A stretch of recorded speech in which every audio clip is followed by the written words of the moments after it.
Hello students, मैं Kapil Kumar Dubey, assistant professor Harda degree college, Harda commerce department. आप सभी का हरदा डिग्री कॉलेज के इस यूट्यूब चैनल पर हम स्वागत करते हैं। देखिए, 12th की एग्ज़ाम अभी पास में है और उसी चीज़ को ध्यान में रखते हुए कंटिन्यूस आपके सिलेबस से संबंधित जो वीडियोस हैं वो आपको इस चैनल पर देखने को मिलेंगे और इसके आधार पर आपको तैयारी करने में हेल्प हो सकती है। ठीक है, तो मैं आपके लिए आज लेकर के आया हूं पार्टनरशिप अकाउंटिंग। जो है आपका पूरा सिलेबस जो है उसमें पार्टनरशिप के कुछ चैप्टर्स हैं, पार्टनरशिप के बाद अगले भाग में कंपनी के कुछ चैप्टर्स हैं।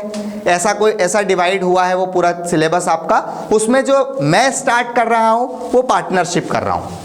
पार्टनरशिप का आपका सबसे पहला चैप्टर है पार्टनरशिप अकाउंटिंग। ठीक है, अकाउंटेंसी सब्जेक्ट को हम स्टार्ट कर रहे हैं। उसमें यह है आपका अकाउंटिंग फॉर पार्टनरशिप, यानी साझेदारी लेखांकन। ठीक है, साझेदारी लेखांकन आप सभी समझते हैं कि पार्टनरशिप यानी साझेदारी क्या होती है। तो हम इस पार्टनरशिप अकाउंटिंग में क्या करेंगे, क्या क्या चीज़ें पढ़ेंगे, कैसे पढ़ेंगे, उसकी पूरी डिटेल मैं कोशिश करूंगा कि आपको थ्योरी भी पूरी एक्सप्लेन कर पाऊं, प्लस उसी थ्योरी में से आपकी जो 32 मार्क्स की ऑब्जेक्टिव की तैयारी होती है वो भी उसी थ्योरी में से आपको करा पाऊं। और मेन न्यूमेरिकल आता है तो न्यूमेरिकल की प्रोसेस क्या है, कैसे उसको हम सॉल्व करते हैं, उसका क्या फॉर्मेट हो सकता है, वो चीज़ें भी मैं कोशिश करूंगा कि आपको ज़्यादा से ज़्यादा समझा पाऊँ। ठीक है, तो हम जो पार्टनरशिप का चैप्टर पढ़ेंगे उस चैप्टर के अंतर्गत इतने चीज़ें हमको अभी पढ़ना है। ठीक है, देखिए आप यहाँ पर पार्टनरशिप का मीनिंग, साझेदारी क्या होती है उसको हम यहाँ पर पढ़ेंगे। पार्टनरशिप के कैरेक्टरिस्टिक्स, साझेदारी की विशेषताएं क्या क्या हो सकती हैं वो हम पढ़ेंगे। उसके बाद देखेंगे पार्टनरशिप डीड, साझेदारी संलेख क्या होता है उसको हम पढ़ेंगे। साझेदारी संलेख के साथ साथ पार्टनरशिप डीड यदि नहीं बनाया जाए तो उसके कौन कौन से रूल्स हो सकते हैं वो यहाँ पर पढ़ने को मिलेंगे। एक इंपॉर्टेंट अकाउंट होता है जिसका न्यूमेरिकल एक 4 मार्क्स का पूछा जाता है, वो है numerical profit and loss appropriation account, लाभ हानि नियोजन खाता, उसको हमको यहाँ पर पढ़ना है। और इसी के अंतर्गत एक पॉइंट और रहेगा, पार्टनरशिप के अंतर्गत कैपिटल अकाउंट्स यानी साझेदारी फर्म के पूंजी खाते, वो क्या क्या होते हैं। तो ये मैंने यहाँ पर थ्योरी का मटेरियल लिखा हुआ है, उतनी चीज़ें पढ़ना है थ्योरी में। बाकी फिर उसका पूरा न्यूमेरिकल आपको समझाऊंगा कि कैसे न्यूमेरिकल सॉल्व किया जाएगा, फॉर्मेट के साथ आपको बताऊंगा। ठीक है, तो हम स्टार्ट करते हैं। सबसे पहला है मीनिंग ऑफ पार्टनरशिप, साझेदारी की विशेषताएं। सभी जानते हैं, आपने कंटिन्यू पढ़ा है पार्टनरशिप होती क्या है। देखिए, पार्टनरशिप साझेदारी, 2 या 2 से ज़्यादा व्यक्तियों का इन्वॉल्वमेंट। ठीक है ना, 2 या 2 से ज़्यादा व्यक्तियों का इन्वॉल्वमेंट जो इस बात के लिए एग्री हुए हैं कि हमको मिलकर के कैपिटल लगाना है, हमको मिलकर के बिजनेस ऑपरेट करना है और जो भी प्रॉफिट होगा उस प्रॉफिट को हमको आपस में क्या करना है, शेयर करना है। ये पूरी स्टेप कहलाती है आपकी पार्टनरशिप। ठीक है, 2 या 2 से अधिक व्यक्तियों के द्वारा बनाया गया एक ऐसा ऑर्गेनाइजेशन, एक ऐसा संगठन जो प्रॉफिट के लिए बना है या लॉस बांटने के लिए, प्रॉफिट या लॉस बांटने के लिए बना है और आपस में कैपिटल लगा करके आपस में कोऑर्डिनेशन के साथ पूरा बिजनेस ऑपरेट करेंगे।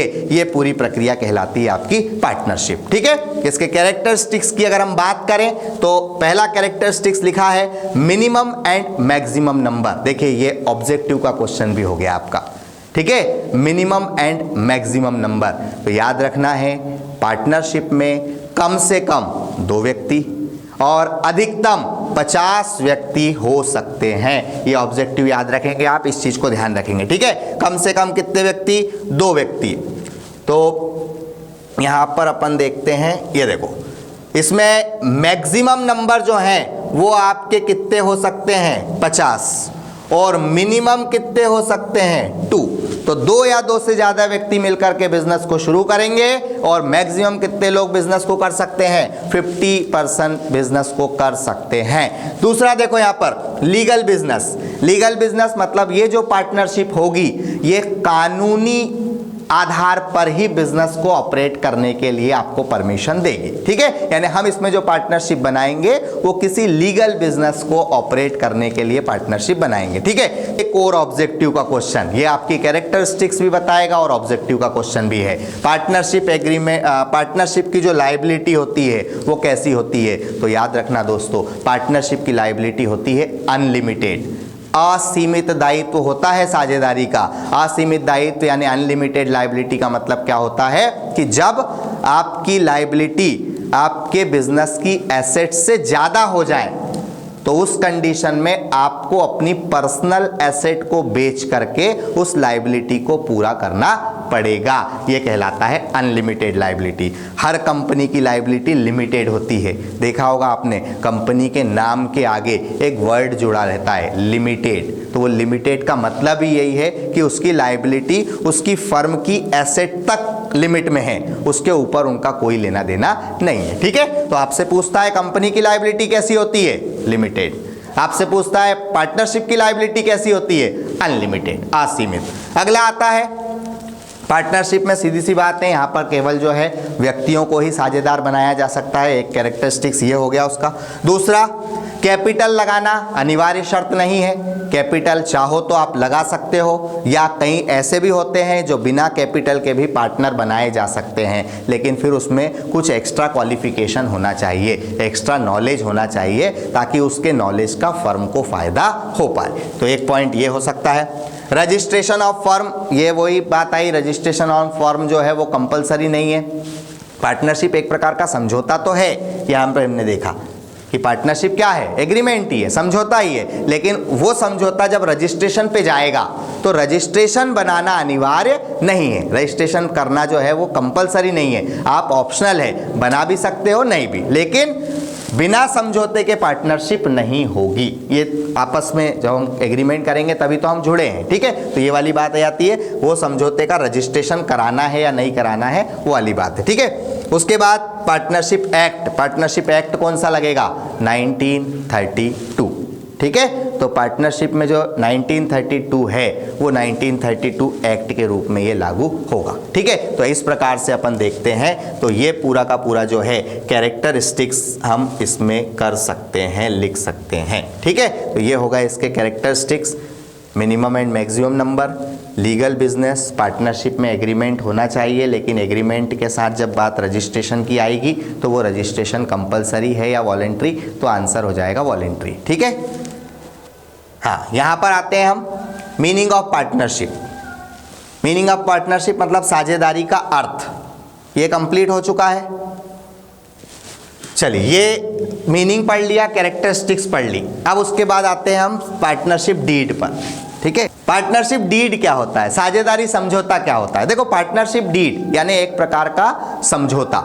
भाई 5 लोग हैं, 4 लोग हैं, तो वो मिलकर के क्या कर रहे हैं? एक समझौता कर रहे हैं, एक एग्रीमेंट कर रहे हैं, और चारों मिलकर के उस बिजनेस को क्या करेंगे? ऑपरेट करेंगे। तो पार्टनरशिप डीड एक लिखित समझौता होता है जो सभी पार्टनर के द्वारा बिजनेस को चलाने के संदर्भ में तैयार किया जाता है, ठीक है। अब यही उसका मीनिंग हो गया पार्टनरशिप डीड का। अब इसके कुछ कंटेंट होते हैं कि पार्टनरशिप डीड में आएगा क्या क्या, साझेदारी समझौते के अंतर्गत लिखा क्या जाएगा, ठीक है। होता है ना, अक्सर आपने देखा होगा, भाई मैं और आप कोई चीज को लेकर के किसी काम को करने के लिए तैयार हुए, तो अब हम क्या करेंगे? उस चीज को लिखित में जमा लेंगे कि हमको ऐसा करना है, इतना पैसा लगाना है, इतनी जगह पर अपने बिजनेस को करना है, इतने लोग हमारे साथ जुड़ेंगे। ये सब हम कहीं ना कहीं एक लिखित रूप में क्या कर रहे हैं? तैयार कर रहे हैं। उसी का नाम है आपका एग्रीमेंट, पार्टनरशिप डीड, ठीक है, साझेदारी संलेख। अब वो संलेख में क्या क्या आता है, तो ये कॉमन सी बात है। सबसे पहला पॉइंट लिखा है name and address of firm.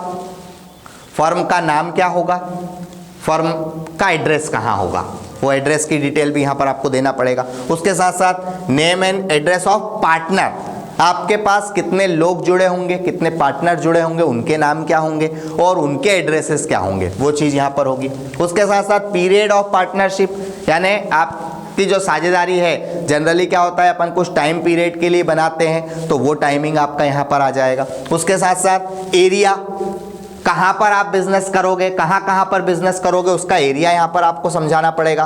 Profit divisional ratio, आपका लाभ का जो अनुपात होगा वो कैसा क्या होगा, क्या आप बराबर बराबर प्रॉफिट को बांटना चाह रहे हो या आपने जितनी कैपिटल लगाई है उसके हिसाब से प्रॉफिट को बांटना चाह रहे हो, वो चीज़ इसके अंतर्गत आ जाएगी। उसके बाद सैलरी एंड कमीशन, कई बार होता है किसी पार्टनर, कोई पार्टनर फर्म में कोई एक्स्ट्रा वर्क करता है, एक्स्ट्रा एफर्ट लगाता है, तो क्या उसको सैलरी मिलना चाहिए, क्या उसको उस एक्स्ट्रा एफर्ट का कोई ना कोई रेम्यूनरेशन मिलना चाहिए, कोई पारिश्रमिक मिलना चाहिए, वो चीज़ इसके अंतर्गत आ जाएगी। फिर कैपिटल ऑफ पार्टनर, कौन सा पार्टनर कितनी कैपिटल लगा रहा है उसकी डिटेल इसमें आ जाएगी। और उसके बाद ड्राइंग, हो सकता है कोई पार्टनर फर्म से कुछ पैसा अपने पर्सनल यूज़ के लिए निकाल रहा हो, तो वो ड्राइंग इसमें आ जाएगी। ऐसा करके आपका एक भाग ये तैयार हो जाएगा। ठीक है, आगे बढ़ते हैं हम। मीनिंग ये rules applicable in the absence of partnership deed. Rules applicable का मतलब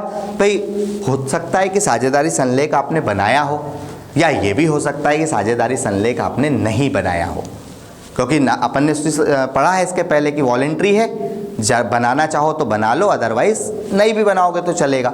ठीक है, तो एक कंपलसरी अगर होता तो फिर जो गवर्नमेंट के रूल होते हैं उनको फॉलो करते हैं हम, लेकिन वॉलेंट्री में इच्छा के ऊपर है। अब मान लो आपने नहीं बनाया और कोई विवाद की स्थिति बन गई, तो फिर उस विवाद का निपटारा कहाँ से होगा, तो उस विवाद का जो निपटारा होता है वो होता है आपका 1932 एक्ट से। अगर कोई विवाद की स्थिति बनती है और आपने पार्टनरशिप डीड नहीं बनाया है, ये इंपॉर्टेंट थ्योरी का क्वेश्चन है, ये थ्योरी पूछी जाती है, याद रखना कि rules applicable in the absence of partnership deed, साझेदारी संलेख के अभाव में लागू होने वाले नियम बताइए। तो उसके बारे में आपको पता होना चाहिए। सबसे पहला नियम, ऑपरेशन ऑफ बिजनेस। अगर आपने पार्टनरशिप डीड नहीं बनाई तो आप बिजनेस को ऑपरेट कैसे करेंगे, कौन कौन करेंगे, तो याद रखना है अगर आपने पार्टनरशिप डीड नहीं बनाई तो आप बिजनेस को ऑपरेट अकेले नहीं करेंगे, जितने पार्टनर होंगे सबको मिलकर के उस बिजनेस को संचालित करना पड़ेगा। पहला ये हो गया। दूसरा आता है डिवीजन ऑफ प्रॉफिट और लॉस। तो यदि आपके बीच में कोई एग्रीमेंट नहीं है तो ऐसी कंडीशन में जो प्रॉफिट बटेगा वो इक्वल बटेगा, बराबर बराबर बटेगा। इस बात का ध्यान रखना, ये ऑब्जेक्टिव में भी पूछा जा सकता है। ठीक है, तीसरा पॉइंट सैलरी। अगर पार्टनरशिप डीड नहीं है तो ना तो कोई सैलरी मिलेगी, ना कोई कमीशन मिलेगा, ना कोई अदर रेम्यूनरेशन मिलेगा। एक पॉइंट ये भी याद रखना है। अगला इंटरेस्ट ऑन कैपिटल। अगर उनके बीच में समझौता नहीं है तो कोई इंटरेस्ट ऑन कैपिटल आपको प्राप्त नहीं होगा, यानी पूंजी पर ब्याज आपको नहीं दिया जाएगा। और ऐसा का ऐसा इंटरेस्ट ऑन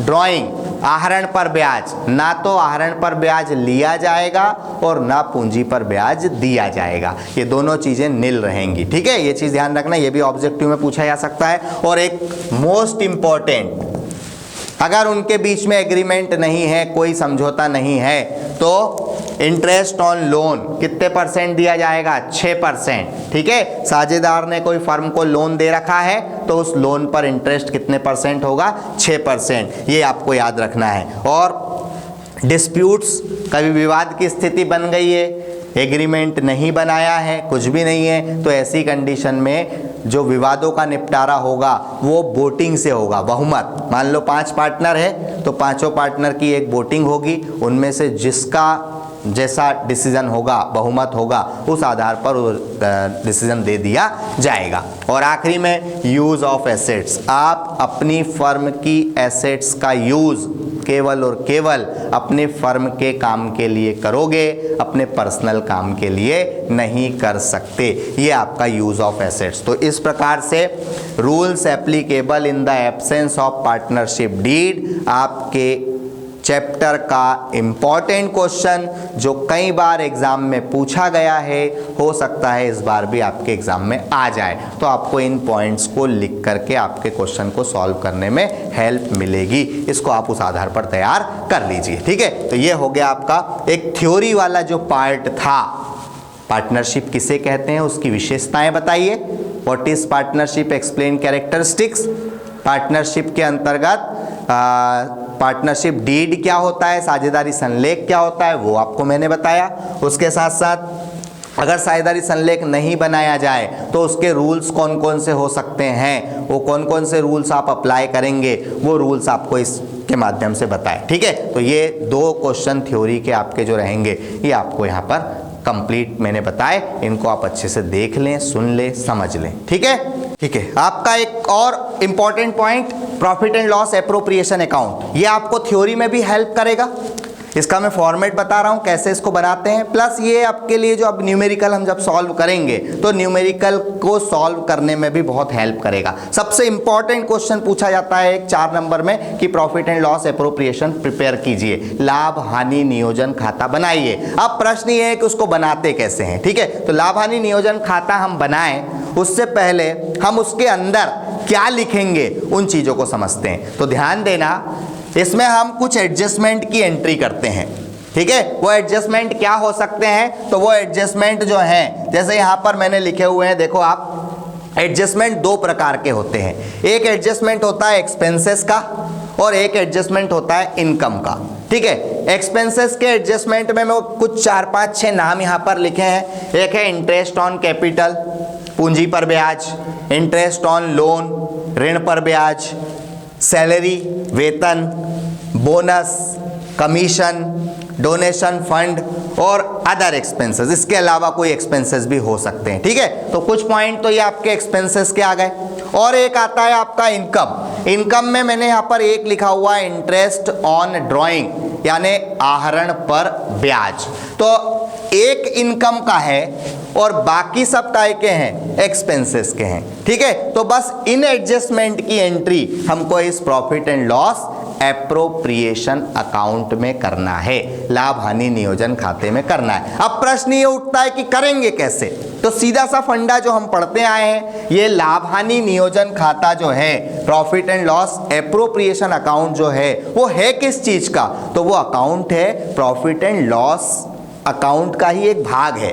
हम ऑलरेडी पहले प्रॉफिट एंड लॉस अकाउंट बना चुके हैं, हमने उस प्रॉफिट एंड लॉस अकाउंट से एक नेट प्रॉफिट निकाल चुके हैं। ये नेट प्रॉफिट हमारा पहले आ चुका था, लेकिन हमने को क्या हुआ, बाद में पता चला कि कुछ एडजस्टमेंट रह गए हैं, कुछ ट्रांजैक्शन की एंट्री करना अभी तक रह गई है। तो उन ट्रांजैक्शन को अब हम क्या कर रहे हैं, भाई एक ही ईयर के अंदर 2 बार प्रॉफिट एंड लॉस अकाउंट तो बनेगा नहीं, तो ऐसी कंडीशन के लिए क्या कर रहे हैं कि जो प्रॉफिट एंड लॉस अकाउंट का प्रॉफिट है उसको लेकर के और उस प्रॉफिट से हम एक नया या एक्चुअल प्रॉफिट निकाल ले रहे हैं। ठीक है, कि वो जो चीजें रह गई हैं उनको आप डबल से लिख दो।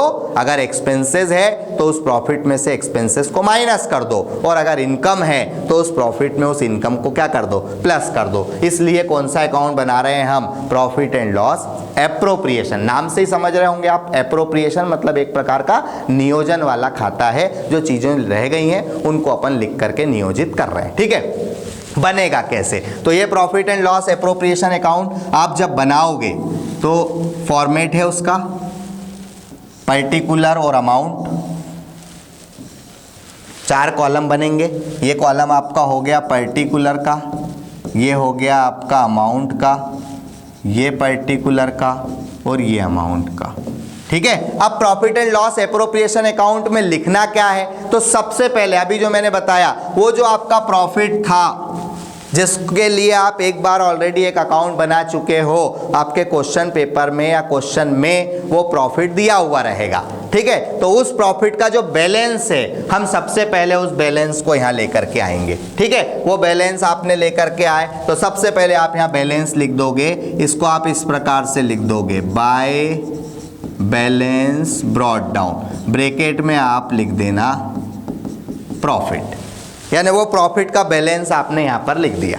बैलेंस लिख दिया आपने जो भी आया, उसके बाद सीधा सा फंडा, एक्सपेंसेस सारे डेबिट में और इनकम जो आएगी वो किधर आएगी, क्रेडिट में। बस ये छोटा सा रूल है। अब एक्सपेंसेस कौन कौन से, ये आपने यहाँ पर अलग अलग करे हैं, interest on capital, interest on loan, salary, bonus, ये सारे एक्सपेंसेस उठाओ और किधर लिख दो, डेबिट साइड लिख दो। ये यहाँ पर आ जाएगा टू इंटरेस्ट ऑन कैपिटल, ये जो पार्टनर होंगे उनका इंटरेस्ट जोड़ करके बाहर लिख देंगे।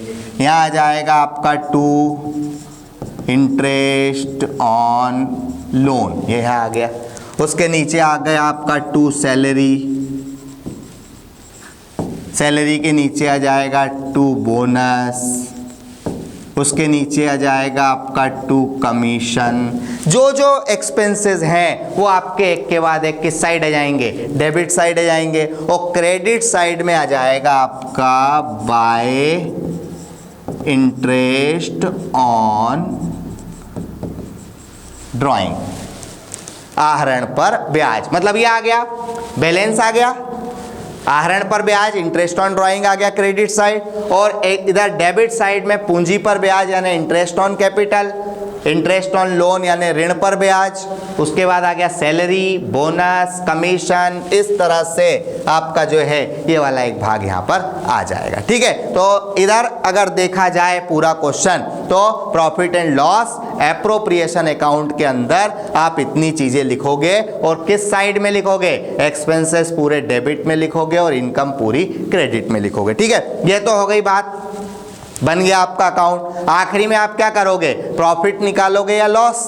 अगर क्रेडिट का टोटल ज्यादा है और डेबिट का कम है तो क्या आएगा, प्रॉफिट आएगा।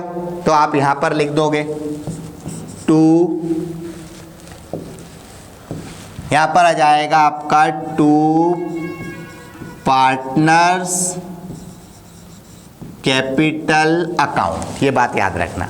ठीक है, कहलाएगा वही प्रॉफिट या नेट प्रॉफिट, लेकिन उसको लिखना किस नाम से है, 2 पार्टनर्स कैपिटल अकाउंट। लेकिन अगर इस तरफ बैलेंस आ जाए तो यहां आएगा bye partners capital account, bracket में अपन लिख देंगे लॉस, इसमें लॉस आएगा। ठीक है, अगर डेबिट का ज़्यादा आ रहा है तो लॉस आएगा, और अगर क्रेडिट का ज़्यादा आ रहा होगा तो क्या आएगा, प्रॉफिट आएगा। इस तरह से अपन कंप्लीट क्वेश्चन तैयार कर लेंगे। ठीक है, तो ये बात समझ में आई आपको। यहाँ पर मैंने क्या करा, आपको एडजस्टमेंट की एंट्री करवाई है, profit and loss appropriation account जो है ये, इस अकाउंट में क्रेडिट साइड में प्रॉफिट आ जाएगा, इंटरेस्ट ऑन ड्राइंग आ जाएगा, और डेबिट साइड में कैपिटल पर इंटरेस्ट, लोन पर इंटरेस्ट, सैलरी, बोनस, कमीशन, ये सारी चीज़ें एक के बाद एक डेबिट साइड में जाएगी। अब एक छोटी सी बात याद रखना, क्वेश्चन को थोड़ा सा टफ बनाने के लिए ये 2 शब्दों का उपयोग करता है वो। ठीक है, 2 शब्दों का उपयोग, मतलब एक होता है बिफोर और एक होता है आफ्टर।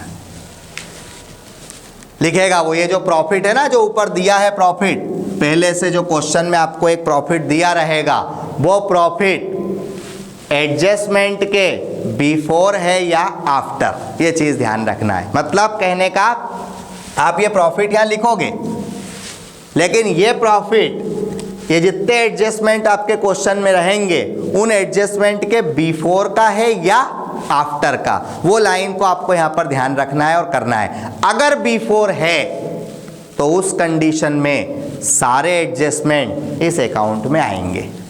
ऐसी लाइन लिखी रहेगी, for the year ending profit, ये प्रॉफिट 50,000 दे दिया, before above adjustment but after salary. अब ये बोला उसने बिफोर अबव एडजस्टमेंट, यानी ऊपर जितने एडजस्टमेंट दिए सबके बिफोर, लेकिन सैलरी के आफ्टर। तो बिफोर वाले पूरे एडजस्टमेंट इस अकाउंट में आ जाएंगे, लेकिन सैलरी के आफ्टर बोला है तो सैलरी इसमें शामिल नहीं होगा। छोटी सी बात है, बस वो ध्यान रखने की। अभी इसका जब मैं न्यूमेरिकल कराऊंगा तब आपको और वो चीज़ क्लियर करूंगा। बस अभी इतना ध्यान रखना है कि ये प्रॉफिट जो दिया है, अगर बिफोर एडजस्टमेंट है तो सारे एडजस्टमेंट आएंगे, और अगर आफ्टर एडजस्टमेंट है तो कोई एडजस्टमेंट जो आफ्टर वाला है वो एडजस्टमेंट इसमें शामिल नहीं होगा। ठीक है, वर्ष का लाभ समायोजन के पूर्व, अगर पूर्व शब्द बोला है तो आएंगे, और समायोजन के पश्चात या बाद ऐसा बोला है तो वो समायोजन इसमें शामिल नहीं होंगे। बस इस पॉइंट को आपको ध्यान में रखना है। ये मैंने आपको बताया profit and loss appropriation account कैसे बनाया जाता है, उसकी पूरी डिटेल जो है इसके माध्यम से बताई। ठीक है, मैं अगले वीडियो में आपको बताऊंगा कि एक छोटा सा एग्जाम्पल कैसे इस फॉर्मेट पर सॉल्व होगा, उस पूरे एग्जाम्पल के माध्यम से इस अकाउंट की बारीकी को जो है आपको बता दूंगा। ठीक है, तो इतनी चीज आप देखो, समझो और इसको प्रॉपर करके रखना, ताकि जब नेक्स्ट वीडियो में हम इसका क्वेश्चन सॉल्व करेंगे तो वो क्वेश्चन सॉल्व करने में आपको हेल्प मिले। ठीक है, थैंक यू।